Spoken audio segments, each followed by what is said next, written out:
नमस्कार मित्रांनो, एम-पी-एस-सी युग या आपल्या यूट्यूब चॅनलमध्ये तुमचं सर्वांचं पुन्हा एकदा मनापासून स्वागत.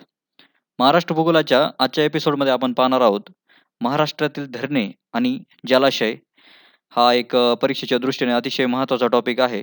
आपल्याला हमखास 1-2 मार्क देऊन जाऊ शकतो.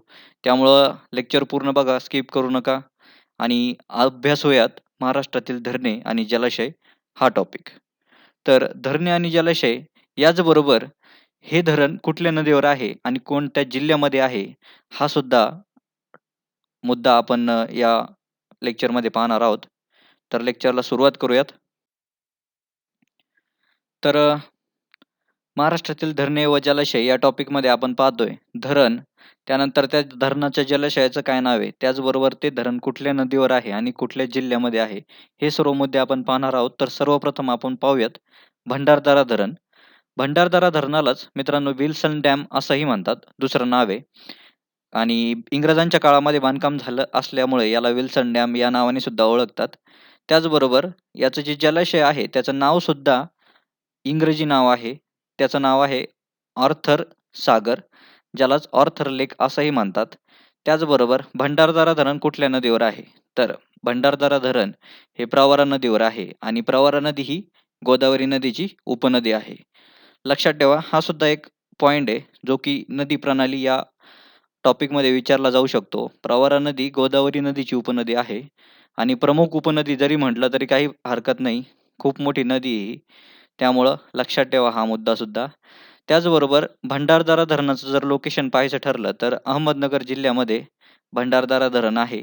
तर हे काही मुद्दे लक्षात ठेवा. त्याचबरोबर या लिस्टमध्ये पुढचं धरण आहे जायकवाडी धरण. जायकवाडी धरणाला जो जलाशय आहे त्याला नाथसागर असं म्हणतात. आणि जे कुठले जलाशय आहेत मित्रांनो, त्यांच्यापुढं आपल्याला सागर हे नाव जोडलेलं दिसतंय. म्हणजे जोड्या लावामध्ये किंवा कुठेही जर प्रश्न आला, त्यामध्ये जर सागर असेल, सागर हा जर शब्द येतोय, तर लक्षात ठेवा तो शब्द जलाशयाला उद्देशून आहे. त्याचबरोबर जायकवाडी जे धरण आहे, त्या धरणाची नदी पाहायची झाली, तर गोदावरी नदीवर हे धरण बांधलेलं आहे. औरंगाबाद या ठिकाणी, जिल्हा औरंगाबाद, पैठण या ठिकाणी ते धरण आहे. जवळपासच्या क्षेत्रामध्ये. जिल्हा जर कुठला विचारला तर औरंगाबाद जिल्हा. त्यानंतर तोतलाडोह धरण. तोतलाडोह धरण हे धरण आहे मित्रांनो नागपूरमध्ये. लक्षात ठेवा. तोतलाडोह धरण कुठं आहे तर नागपूरमध्ये आहे. कुठल्या नदीवर आहे? तर पेंच या नदीवर आहे मित्रांनो. आणि पेंच ही नदी वैनगंगेची उपनदी आहे. लक्षात ठेवा. पूर्व विदर्भातील किंवा विदर्भामधली सर्वात मोठी नदी ही वैनगंगा आणि पेंच नदी ही वैनगंगेची उपनदी आहे. आणि तोतलाडोह धरणावर कुठला जलाशय आहे तर मेघदूत सागर. मेघदूत सागर हा जलाशय कुठं आहे, कुठल्या धरणावर आहे किंवा कुठल्या धरणाच्या जलाशयाला मेघदूत सागर म्हणतात, तर त्याचं नाव आहे तोतलाडोह. लक्षात ठेवा मित्रांनो. त्याचबरोबर लिस्टमध्ये चौथं धरण माणिकडोह धरण, ज्या की आपल्याला पुणे या ठिकाणी पाहायला मिळतं. कुकडी या नदीवर हे धरण बांधलेलं आहे आणि कुकडी नदी कुणाची उपनदी आहे तर भीमा नदीची उपनदी आहे कुकडी नदी. आणि माणिकडोह धरणाच्या जलाशयाला शहाजी सागर असं नाव आहे मित्रांनो. लक्षात ठेवा, शहाजी सागर हा जलाशय कुठल्या धरणाचा आहे तर माणिकडोह धरणाचा. आणि माणिकडोह धरण कुठे आहे तर पुणे जिल्ह्यामध्ये. कुठल्या नदीवर? कुकडी नदीवर. लक्षात ठेवा चला पॉइंट. आणि हे कोरिलेट करत चला पॉइंटला. पेंच नदीची उपनदी पेंच नदी कुणाची उपनदी आहे तर वैनगंगेची. त्यानंतर कुकडी कुणाची उपनदी आहे तर भीमा नदीची उपनदी आहे. त्याचबरोबर प्रवरा, गोदावरीची. हे जे काही पॉइंट आहेत ना, हे पण आपल्याला 1-1 मार्क हमखास देऊन जाऊ शकतात. कारण परीक्षेला कुठल्या विषयावर प्रश्न विचारला जाईल हे सांगता येत नसतं. त्यामुळं सगळ्या विषयांचा अभ्यास करणं आपल्याला करणंच आहे, अभ्यास करणंच आहे थोडक्यात. त्यानंतर पुढचं धरण विष्णुपुरी धरण. आणि विष्णुपुरी धरण कुठल्या नदीवर आहे तर गोदावरी नदीवर. कुठल्या ठिकाणी? नांदेड जिल्ह्यामध्ये आहे विष्णुपुरी धरण. आणि विष्णुपुरी धरणाच्या जलाशयाला शंकर सागर असं नाव आहे मित्रांनो. लक्षात ठेवा, विष्णू देवाचंच नाव, त्यानंतर शंकर हे सुद्धा देवाचंच नाव. विष्णू, शंकर हे नावं थोडेसे राईम होतात किंवा ते जुळले जातात कुठेतरी. तर विष्णुपुरी धरणाचं जलाशय शंकर सागर, त्याचबरोबर नदी गोदावरी आणि जिल्हा कुठला तर नांदेड जिल्हा. त्यानंतर परत पुणे जिल्ह्याचंच धरण पानशेत धरण आणि पानशेत धरणाचा जो जलाशय आहे, त्या पानशेत धरणाच्या जलाशयाचं नाव आहे तानाजी सागर. वरती पहा पुणे जिल्ह्यामध्ये अजून एक धरण होतं, की ज्याचं नाव माणिकडोह आणि त्याच्यासुद्धा जलाशयाचं नाव जे आपले राजे महाराजे होते त्याचबरोबर जे काही महापुरुष आहेत इतिहासामध्ये, तर त्यांच्या नावावरून ह्या जलाशयांचं नाव ठेवलेलं आहे. तर या ठिकाणी आपल्याला तानाजी सागर हे नाव पाहायला मिळतं. कुठल्या धरणाच्या जलाशयाचं? तर पानशेत धरणाच्या जलाशयाचं, जे की पुण्यामध्ये आहे आणि कुठल्या नदीवर आहे? तर आंबी नदीवर हे धरण बांधलेलं आहे. पुन्हा एकदा आपण आतापर्यंत 6 धरणं पाहिलेत. त्यामध्ये पहिलं भंडारदरा, त्यानंतर जायकवाडी, तोतलाडोह, माणिकडोह, विष्णुपुरी आणि पानशेत. त्यामध्ये पुण्यामधले 2 आहेत, माणिकडोह आणि पानशेत. जाऊयात नेक्स्ट स्लाइडकडे. त्यानंतर लिस्टमध्ये 7 नंबरला आहे भाटघर धरण, जे की पुणे जिल्ह्यामध्येच आहे. आणि पुन्हा एकदा तोच मुद्दा, भाटघर धरणाचं जे जलाशय आहे, त्याला एका महापुरुषाचं नाव आहे, येसाजी कंक जलाशय. आणि हे जे धरण आहे, ते वेळवंडा नदीवर आहे मित्रांनो. नाव थोडंसं लक्षात ठेवण्यासाठी किचकट वाटू शकतं, पण तरी नाव लक्षात ठेवा. वेळवंडा नदी, या नदीवर भाटघर धरण आहे. कुठल्या जिल्ह्यामध्ये? पुणे जिल्ह्यामध्ये. आणि वेळवंडा नदी ही नीरा नदीची उपनदी आहे. कुठल्या नदीची? नीरा नदीची उपनदी कुठली? तर वेळवंडा. वेळवंडेवर भाटघर धरण, पुणे जिल्हा. जलाशयाचं नाव येसाजी कंक जलाशय. त्यानंतर पुढचं धरण आहे उजनी धरण. उजनी धरणाबद्दल जर सांगायचं झालं मित्रांनो, तर महाराष्ट्रातील सर्वात मोठा सिंचन प्रकल्प आहे उजनी धरण. त्याचबरोबर महाराष्ट्रातील सर्वात मोठा तरंगता सौर ऊर्जा प्रकल्प सुद्धा याच धरण क्षेत्रामध्ये येतो. आणि उजनी जे धरण आहे, तर या धरणाला भीमा धरण असं सुद्धा म्हणतात. हे काही महत्त्वाचे मुद्दे आहेत. महाराष्ट्रातील सर्वात मोठा सिंचन प्रकल्प, त्याचबरोबर सर्वात मोठा तरंगता सौर ऊर्जा प्रकल्प म्हणजे उजनी धरण किंवा उजनी प्रकल्प. उजनी धरणाच्या जलाशयाचं नाव काय आहे? तर यशवंत सागर. लक्षात ठेवा, उजनी धरणाच्या जलाशयाचं नाव यशवंत सागर. कुठली नदी? तर भीमा नदी. आणि जिल्हा जर विचारला तर सोलापूर जिल्हा. सोलापूर जिल्ह्यामध्ये महाराष्ट्रामधलं सर्वात मोठं धरण आहे मित्रांनो, उजनी धरण. त्याचबरोबर लिस्टमध्ये पुढचं धरण चांदोली धरण. चांदोली धरणाच्या जलाशयाला वसंत सागर असं म्हणतात. इथं कन्फ्यूज होऊन जाऊ नका. वरती यशवंत सागर आहे आणि इथे वसंत सागर आहे. तर चांदोलीचं जे धरण आहे, त्या धरणाच्या जलाशयाचं नाव वसंत सागर आहे. आणि कुठल्या नदीवर हे धरण बांधलंय? तर वारणा नदीवर.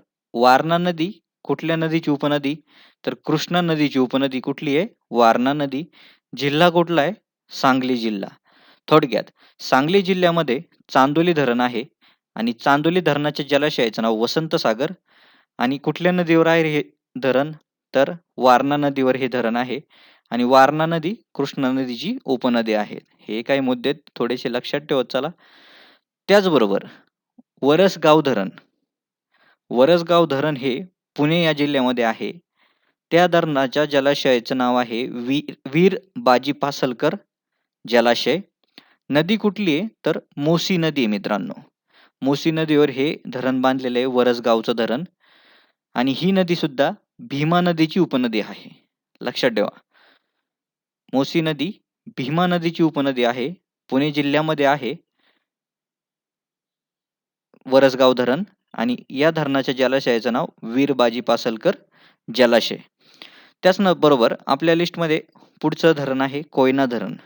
कोयना धरणाबद्दल जर बोलायचं झालं तर महाराष्ट्रातील दुसऱ्या क्रमांकाचा सर्वात मोठा जलसिंचन प्रकल्प.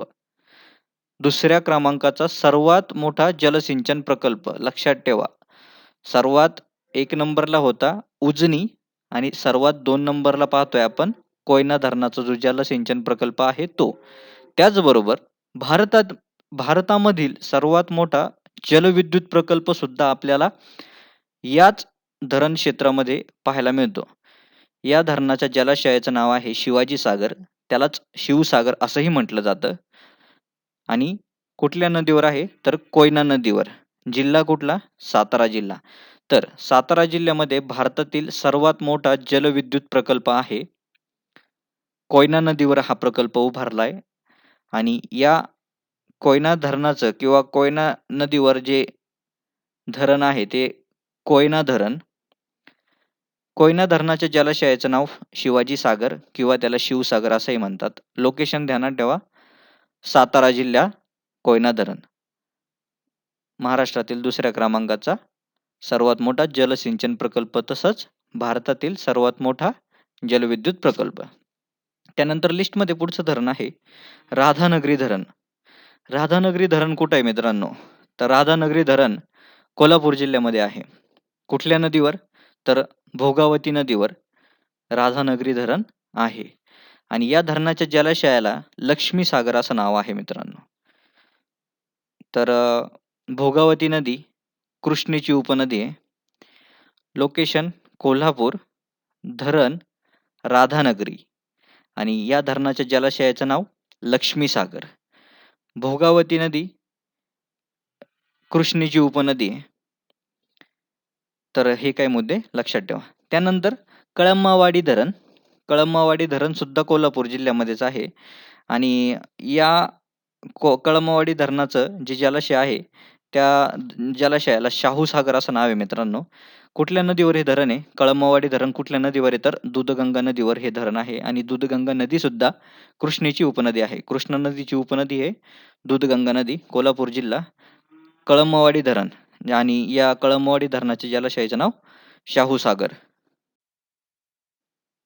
त्यानंतर पुढचं धरण आहे हातनूर धरण, जे की जळगाव जिल्ह्यामध्ये आहे आणि तापी नदीवर हे धरण बांधलेलं हातनूर धरण. हातनूर धरणाच्या जलाशयाचं नाव आहे मुक्ताई सागर. लक्षात ठेवा मित्रांनो, हातनूर धरण जे आहे, जे की जळगाव जिल्ह्यामध्ये आहे, त्या धरणाच्या जलाशयाचं नाव आहे मुक्ताई सागर आणि हे जे धरण आहे ते तापी नदीवर बांधलेलं आहे. त्यानंतर वैतरणा धरण. वैतरणा धरणाच्या जलाशयाचं नाव आहे मोडक सागर. हे धरण वैतरणा नदीवर बांधलेलं आहे आणि पालघर जिल्ह्यामध्ये हे धरण आपल्याला पाहायला मिळतं. वैतरणा धरण, पालघर जिल्हा.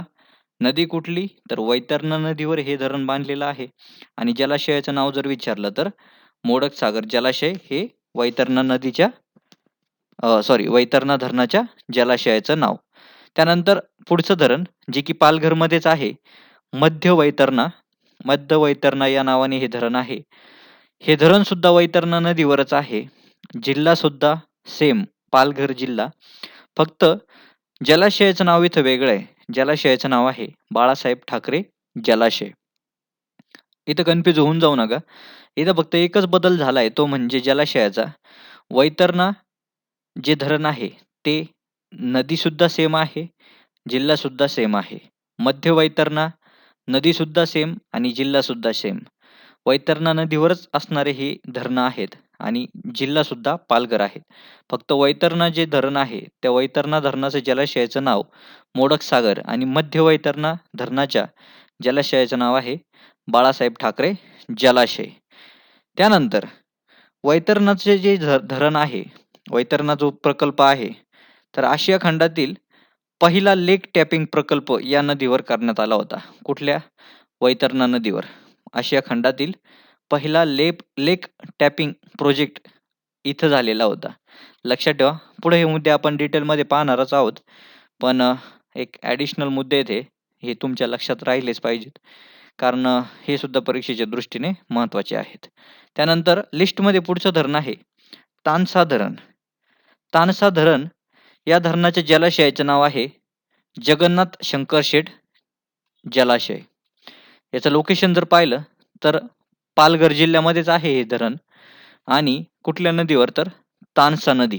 लक्षात ठेवा, तानसा नदीवर तानसा नावाचं धरण आहे आणि हे धरण पालघर जिल्ह्यामध्ये येतं. या धरणाच्या जलाशयाचं नाव आहे जगन्नाथ शंकर शेठ जलाशय. त्यानंतर पुढचं धरण ते म्हणजे मुळा धरण. मुळा धरण आहे अहमदनगर जिल्ह्यामध्ये. कुठल्या नदीवर? तर मुळा नदीवर मुळा धरण आहे आणि या मुळा धरणाच्या जलाशयाचं नाव आहे ज्ञानेश्वर सागर. लक्षात ठेवा, मुळा धरणाच्या जलाशयाचं नाव ज्ञानेश्वर सागर.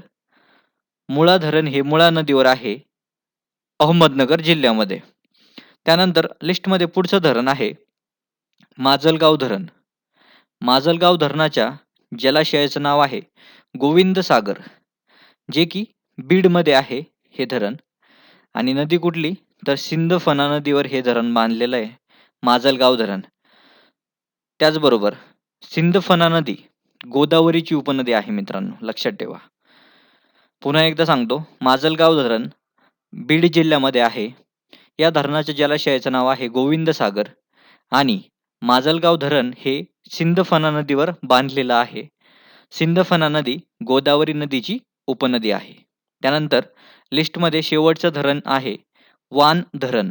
वान धरण आपल्याला अकोले जिल्ह्यामध्ये पाहायला मिळतं. त्याचबरोबर या धरणाच्या जलाशयाचं नाव आहे हनुमान सागर.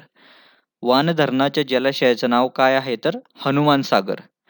आणि वान धरण हे वान नदीवर आहे मित्रांनो. आणि त्याचबरोबर अजून काही मुद्दे आहेत. वान जे धरण आहे किंवा वान ही जी नदी आहे, ही तापी या नदीची उपनदी आहे मित्रांनो, लक्षात ठेवा. ठिकाण कुठलं आहे, अकोला जिल्हा. अकोले जिल्ह्यामध्ये वान धरण आहे. वान धरणाच्या जलाशयाचं नाव आहे हनुमान सागर. तर मित्रांनो, हे काही ॲडिशनल मुद्दे आहेत, जे की परीक्षेच्या दृष्टीने महत्त्वाचे आहेत. त्यामुळे मी हे मुद्दे काढलेत. तर हे मुद्दे पाहूयात. उजनी जो प्रकल्प आहे, तो महाराष्ट्रातील सर्वात मोठा जलसिंचन प्रकल्प आहे. हे आपण आधीच्या स्लाईडमध्ये पाहिलेलं, पण पुन्हा एकदा घेऊ. अ, सर्वात मोठा जलसिंचन प्रकल्प आहे हा आणि महाराष्ट्रातील सर्वात मोठा तरंगता सौर ऊर्जा प्रकल्प याच धरणावर किंवा याच प्रकल्पामध्ये आहे. सौर ऊर्जा प्रकल्प सर्वात मोठा तरंगता सौर ऊर्जा प्रकल्प आहे हा महाराष्ट्रामधला. त्यानंतर कोयना धरण किंवा कोयना प्रकल्प हा महाराष्ट्रामधील दुसऱ्या क्रमांकाचा सर्वात मोठा जलसिंचन प्रकल्प आहे आणि भारतामधला सर्वात मोठा जलविद्युत प्रकल्प आहे मित्रांनो, लक्षात ठेवा. भारतातील सर्वात मोठा जलविद्युत प्रकल्प कुठला, तर कोयना प्रकल्प. आणि महाराष्ट्रातील दुसऱ्या क्रमांकाचा सर्वात मोठा जलसिंचन प्रकल्प हा कोयना नदीवरच आहे. त्यानंतर जायकवाडी प्रकल्प महाराष्ट्रामध्ये तिसऱ्या क्रमांकाचा सर्वात मोठा जलसिंचन प्रकल्प म्हणजेच जायकवाडी प्रकल्प.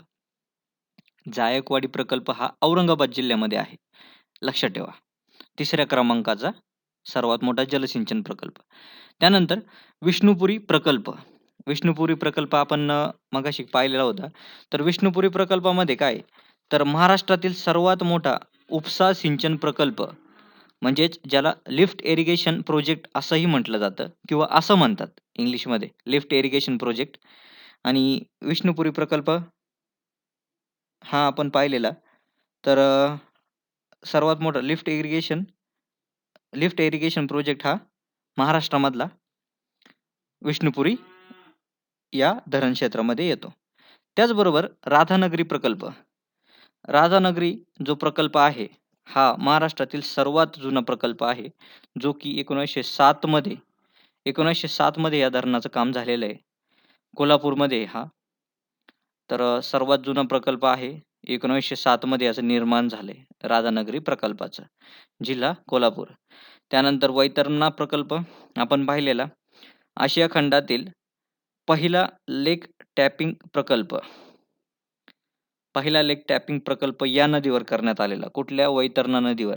वैतरणा जे धरण आहे किंवा वैतरणाचा जो प्रोजेक्ट आहे, वैतरणा प्रोजेक्ट हा सर्वात पहिला आशिया खंडामधला लेक टॅपिंग प्रोजेक्ट आहे. आणि लिफ्ट इरिगेशन जर विचारलं, पहिला सर्वात मोठा लिफ्ट इरिगेशन प्रोजेक्ट कुठला महाराष्ट्रामधला, तर विष्णुपुरी. लेक टॅपिंग जर विचारला तर वैतरणा धरण. आणि वैतरणा धरण कुठे आहे, तर पालघर जिल्ह्यामध्ये, लक्षात ठेवा. हे काही महत्त्वाचे मुद्दे आहेत, ॲडिशनल आहेत, पण एखादा मार्क इथून पण आपल्याला हमखास मिळून जाऊ शकतो. त्यामुळे हे पण जरा लक्षपूर्वक आणि याच्या सुद्धा नोट्स काढा, जेणेकरून तुमच्याकडे सुद्धा प्रॉपर नोट्स तयार होतील. तर हा व्हिडिओ इथेच थांबवतोय. व्हिडिओमध्ये काही कमी जास्त असेल तर मला कमेंटमध्ये कळवत चला. त्याचबरोबर इन्फॉर्मेटिव्ह जर हा व्हिडिओ वाटला तुम्हाला, तर व्हिडिओ लाईक करा. त्याचबरोबर चॅनलला नवीन असाल, सबस्क्राईब नक्की करा. त्याचबरोबर तुमच्या मित्रांनाही शेअर करा, जेणेकरून त्यांनासुद्धा हे नॉलेज मिळत जाईल. आणि व्हिडिओ लेक्चर तुम्ही पाहता-पाहता ह्या लेक्चरच्या नोट्ससुद्धा काढत चला, जेणेकरून एक प्रॉपर नोट्स तुमच्याकडे पण असतील. तर भेटूयात पुढच्या एका इन्फॉर्मेटिव्ह व्हिडिओसोबत. तोपर्यंत काळजी घ्या, सुरक्षित राहा. जय महाराष्ट्र.